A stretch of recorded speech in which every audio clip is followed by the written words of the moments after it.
신은 밖에서 안으로, 높은 데서 낮은 곳으로 내려오는 것처럼 생각을 하고 있어요.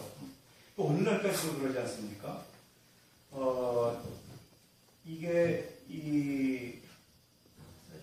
우리 이 책의 서론 7쪽에도 정리해 놓은 말입니다만,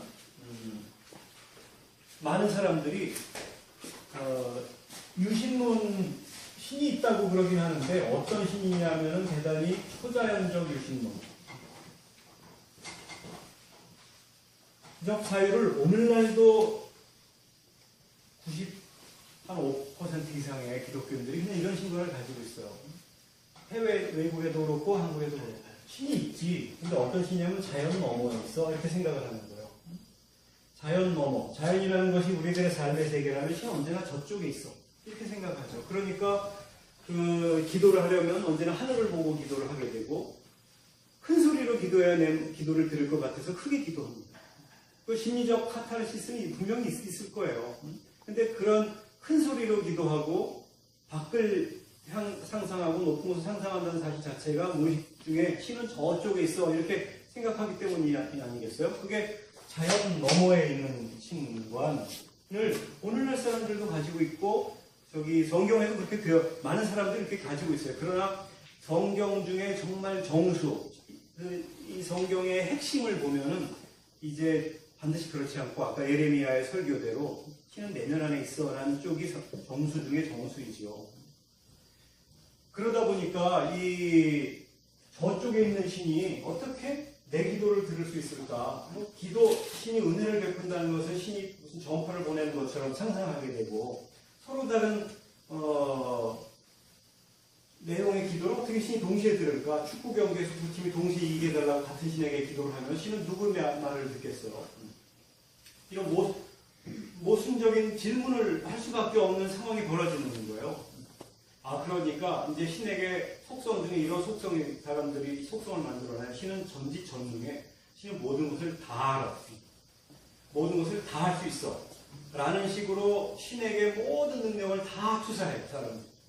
왜 그 이유는 모순적인 것을 설명하기 위해서요. 자기 모르는 것도 다 신께서 아니까 내가 모르는 것을 또 언젠가 알 기회도 있어 라는 뜻도 되지만 이 모순성을 설명하기 위해서 전지하다, 전능하다 이런 말을 쓰게 되는데 이게 태초부터 쓰던 언어가 아니라 점점 시대가 흐르면서 점점 생겨나는 언어들이죠.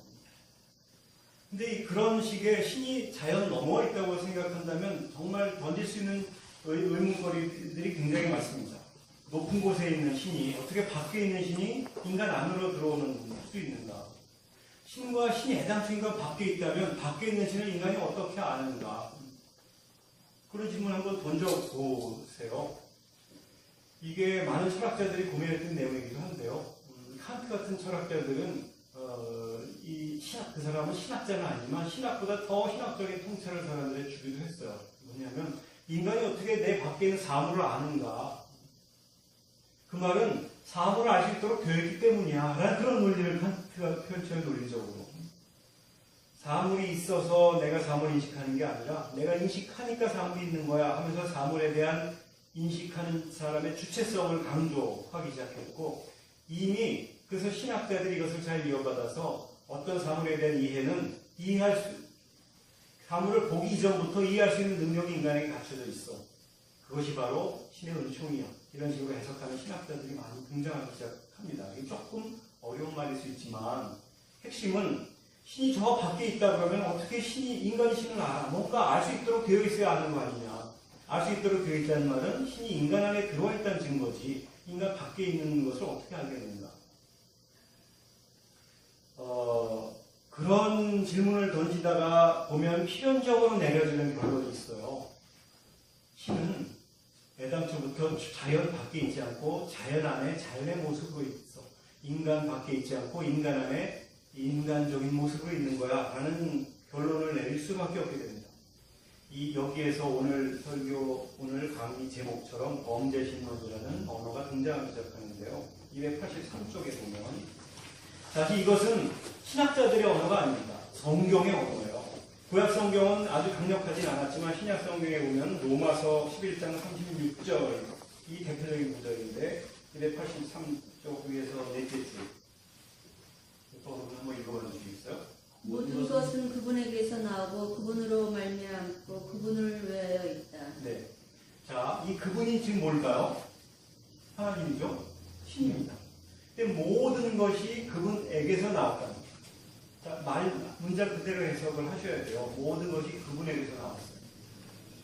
나도, 너도, 이웃도, 사물도, 전부 다 그분에게서 나왔어요. 그분으로 말미암는답니다. 이 말미암는다는 말도 나왔다는 말과 통하죠. 통한다는 뜻도 되고, 그리고 그 모든 것이 그분을 위하여 있답니다. 만물이 그분에게서 나왔고, 그분에게서 모든 것이 다 나왔어요. 또 그분을 통해서 가고 결국 그분을 지향해 가는 거예요. 이 만물이. 그러니까 존재하는 모든 것들은 다 그분 안에 뿌리를 두고 있고 그분으로 인해서 살아가게 되는 거고 그분을 목적으로 삼아 살아가게 되는 거죠. 세상 삼라 만상이 여기서 얘기한 그분, 즉 하나님으로부터 자유로울 수 있는 것은 하나도 없고 존재론적 근원을 그분에게서 준다. 하나님께 준다. 이게 그 로마서 11장 36절에서 얘기하는 신관입니다. 이게 플로티누스